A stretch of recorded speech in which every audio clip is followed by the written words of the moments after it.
히브리서 5장 7절. 히브리서 5장 7절에 있는 말씀입니다. 히브리서 5장 7절에 있는 말씀, 한 말씀인데요, 같이 한번 7절 말씀 읽어보도록 하겠습니다. 그는 육체에 계실 때 자기를 죽음에서 능히 구원하실 이에게 통곡과 눈물로 간구와 소원을 올렸고 그의 경건하심으로 말미암아 들으심을 얻었느니라. 아멘. 아멘. 한번 인사할까요? 옆 사람 보고 인사합시다. 하나님의 은혜가 당신에게 임하기를 원합니다. 하나님의 은혜가 당신에게 임하기를 원합니다. 아멘. 한 번 더요. 하나님이 당신에게 복 주시기를 원합니다. 당신에게 복 주시기를 원합니다. 아멘.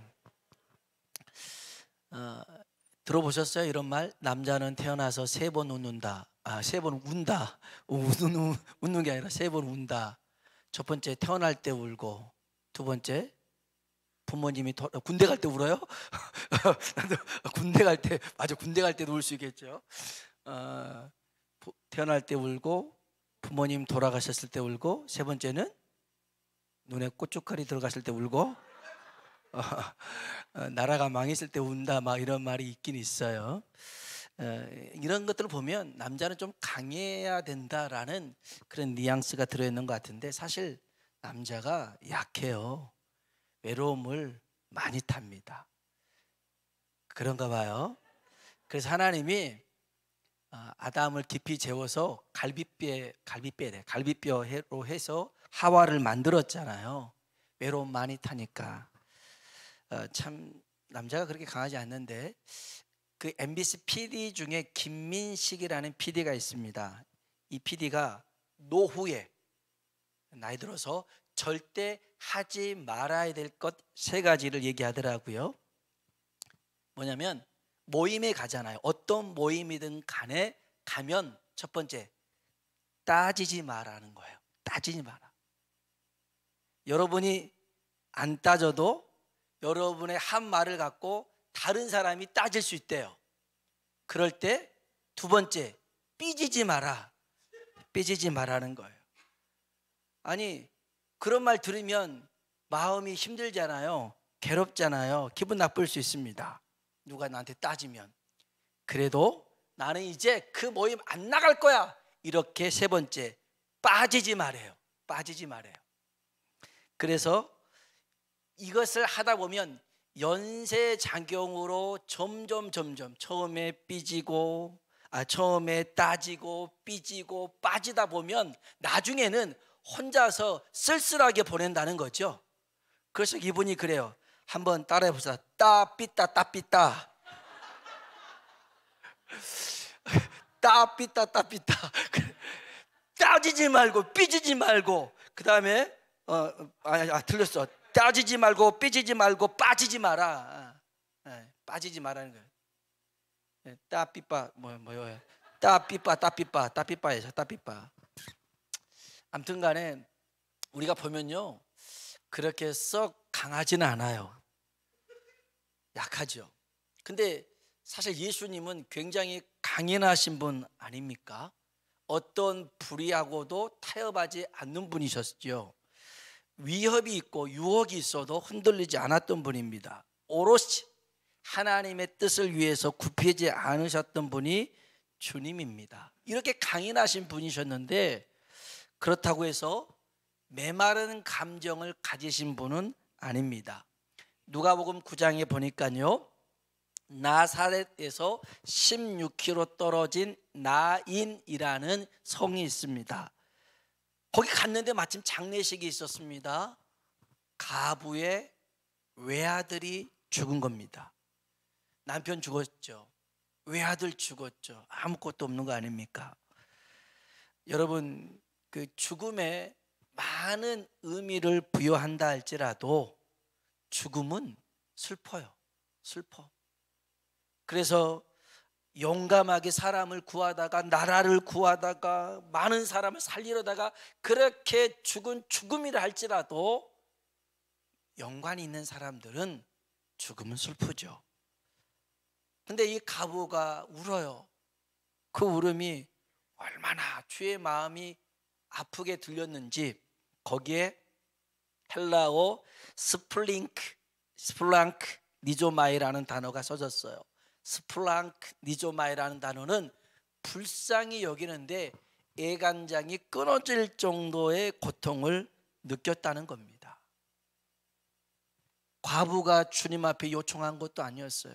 그냥 그 상황을 이렇게 주님 목격했는데 애간장이 끊어질 것 같은 고통을 주님이 느끼셨어요. 그래서 주님이 그 청년의 죽음을 막아섭니다. 그리고 선포합니다. 따라합시다. 청년아 일어나라. 아멘. 청년아 일어나라. 여러분, 이렇게 주님이 말씀하신 것은요, 그 순간에는 창조주가 세상에 선포하는 선포였어요. 빛이 있으라 하심에 빛이 있었고요, 해와 달과 별이 있으라 하심에 그대로 되니라 했던 그 창조주의 선포를 가지고 청년아 일어나라 했더니 청년이 살아난 줄로 믿습니다. 여러분, 누가 죽음을 막아설 수 있겠습니까? 아무도 못 막았습니다. 그러나 부활이요 생명이신 예수님께서 막아섰습니다. 그리고 그 청년은 예수님의 말씀 그 선포 그대로 일어났고 앉았고 말을 하였고 그 어미 품에 안기게 된 줄로 믿습니다. 청년이 살아났습니다. 오늘 우리들의 삶에도 주의 음성이, 주님의 말씀이 선포되길 주의 이름으로 축원합니다. 주님은 강인하신 분이었지만 가슴은 따뜻하신 분이었습니다. 더 나아가 전혀 그럴 것처럼 보이지 않지만 주님이 눈물이 참 많으셨어요. 성경에 보면 주님이 웃었다라는 표현은 없습니다. 그런데 웃었다, 우셨다, 그런 게 몇 번 나옵니다. 첫 번째가요, 요한복음 11장 35절에 있는데 한번 찾아봅시다. 요한복음 11장입니다. 주님이 첫 번째 우실 때가 있어요. 요한복음 11장 35절입니다. 요한복음 11장 35절. 요한복음 11장 35절. 같이 한번 11장 35절 읽어볼까요? 예수께서 눈물을 흘리시더라. 아멘. 어떤 상황이냐면요, 나사로가 병들어서 죽어서 무덤에 놓여 있는 상황입니다. 그 무덤 앞에서 주님이 우셨다라는 겁니다. 여기 울음을 다크리오라는 단어가 써졌는데 조용히 흘리는 눈물입니다. 그냥 조용히 눈물을 흘리셨어요. 이 눈물은 여기 36절에 보면 이에 유대인들이 말하되 보라 그를 얼마나 사랑하셨는가 하며. 아멘. 마르다 마리아도요, 나사로가 병들었을 때 예수님에게 뭐라고 하냐면 예수님이 사랑하는 나사로가 병들었습니다 그러거든요. 주님은 이 나사로의 가족을 사랑하셨습니다. 사랑하는 자를 위해서 흘리신 눈물입니다.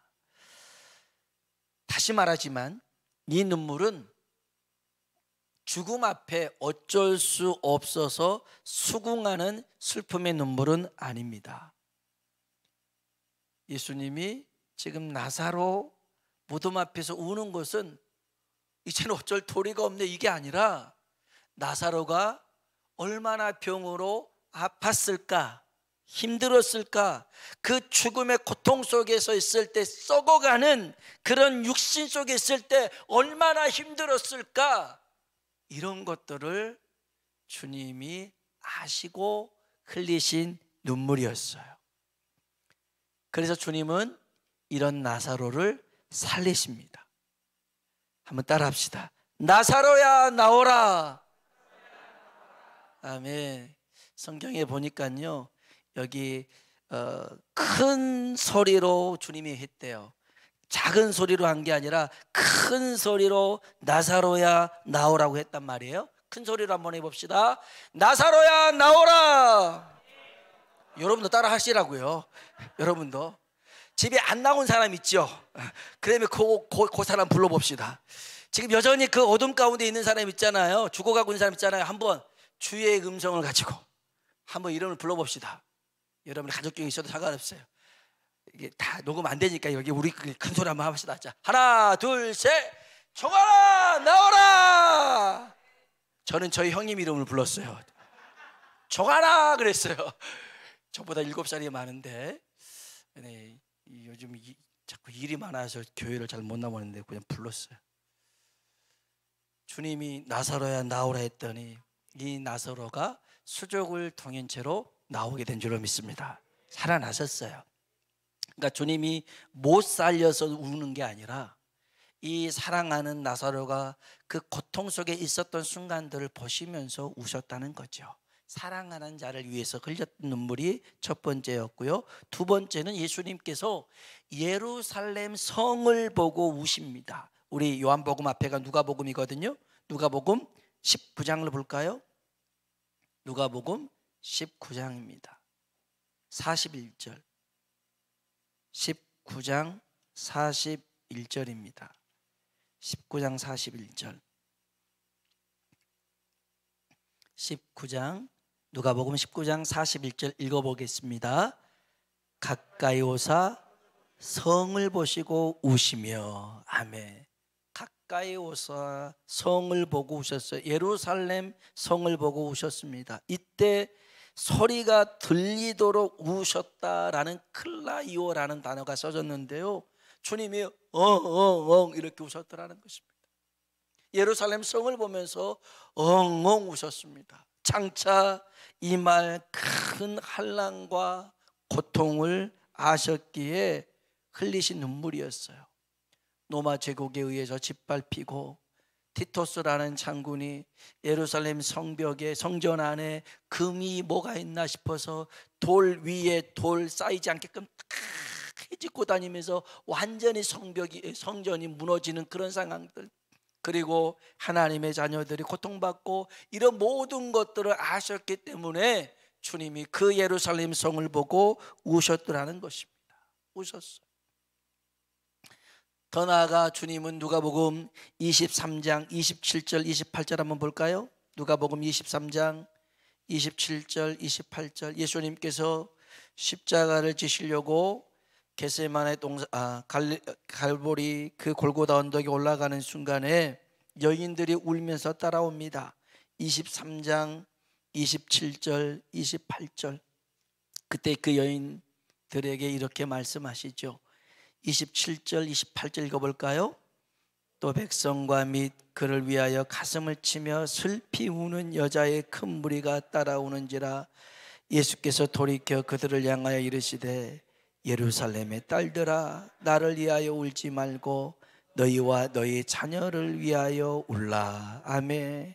아멘. 주님이 그래요. 푸른 나무인 예수님, 당신에게 이렇게 고통을 안겼는데 마른 나무인 너희에게는 얼마나 큰 고통이 주어지겠느냐. 그러니 장차 닥쳐질 환난과 고난을 위해서 기도하라는 것입니다. 여러분, 우리가 기도해야 됩니다. 우리를 위해서도 기도해야 되고 우리의 자녀들을 위해서도 기도해야 됩니다. 그들이 어떤 시험과 유혹 속에서도 끝까지 믿음을 잘 지킬 수 있도록 기도해야 될 줄로 믿습니다. 마지막 세 번째는요, 오늘 히브리서 5장 7절에 나와 있는 말씀인데 우리 한번 본문 한번 띄워주시면 같이 읽어볼까요? 그는 육체에 계실 때 죽음에서 능히 구원하실 이에게 심한 통곡과 눈물로 간구와 소원을 올렸고 그의 경건하심으로 말미암아 들으심을 얻었느니라. 아멘. 이때가 어디에서 했냐면 겟세마네 동산에서 우셨습니다. 통곡하며 우셨더라는 것입니다. 크라조라는 단어가 써졌는데요, 엉엉 이렇게 우셨더라는 겁니다. 주님이 그렇게 우셨어요. 주님이, 그 강하신 분이 엉엉 우셨습니다. 하나님이잖아요. 그런데 엉엉 우셨습니다. 겟세마네라고 하는 것은 예수님께서 가장 인간적인 모습을 보여주신 것입니다. 하나님이시지만 육신을 입고 십자가를 져야 되는 그 두려움, 공포, 이게 얼마나 컸는지 베드로, 야고보, 요한 세 명의 제자에게 부탁합니다. 한 번도 그런 모습 보이지 않았는데 내가 죽을 것 같다. 나 너무 두렵다. 나 너무 무섭다. 나를 위해 좀 기도 좀 해다오. 그렇게 부탁합니다. 근데 사실 이것은 십자가의 고난이나 죽음에 대한 공포보다 인류의 죄를 짊어져야 하는 대속의 무게, 대속의 짐이 너무 컸더라는 거예요. 그냥 십자가 지는 그 두려움이 아니라 온 인류의 죄를 다 감당해야 되는, 그게 짓누르고 있어서 숨조차 쉴 수 없을 만큼 괴로웠더라는 거예요. 이 괴로움의 무게를 아십니까? 주님이 이걸 감당할 수가 없었어요. 그래서 제자들한테도 기도 부탁을 했는데 주님은 이것을 극복하셨습니다. 어떻게 극복하세요? 한번 따라 합시다. 나의 원대로 마시옵고 아버지의 원대로 하옵소서. 아멘. 내 뜻대로 마시고 아버지 뜻대로 되기를 원합니다. 이게 무슨 말이냐면 내 능력으로는 감당할 수가 없어요. 그러니 하나님의 능력을 부어주세요. 그겁니다. 여러분, 하나님이 예수님에게 주신 사명이잖아요. 예수님이 그거 감당할 수가 없어요. 그래서 그렇게 하나님 앞에 아버지의 뜻대로 되기를 원하며 하나님의 능력을 구했죠. 오늘 저와 여러분에게도 꼭 기억했으면 좋겠어요. 눈물을 웃음으로, 슬픔을 기쁨으로 바꾸는 능력이 있어요. 기도인 줄로 믿습니다. 기도입니다. 시편 56편 8절에 보니까 기도는 채우는 게 있대요. 기도는 뭐로 채우냐면 눈물로 채우는 게 기도래요. 나의 눈물을 주의 병에 담으소서. 다윗의 고백이에요. 나의 눈물을 주의 병에 담으소서. 우리의 눈물이 주의 병에 담겨질 때, 채워질 때 주님께서 역사하실 줄로 믿습니다. 그래서 포기하지 마세요. 그 사랑하는 자를 위해서, 또 여러분이 속해 있는 공동체를 위해서, 그리고 하나님이 우리에게 주신 그 사명을 위해서 우리 주님이 눈물로 기도해서 이기고 승리하셨던 것처럼 우리에게도 그런 은혜가 있길 주의 이름으로 축원합니다.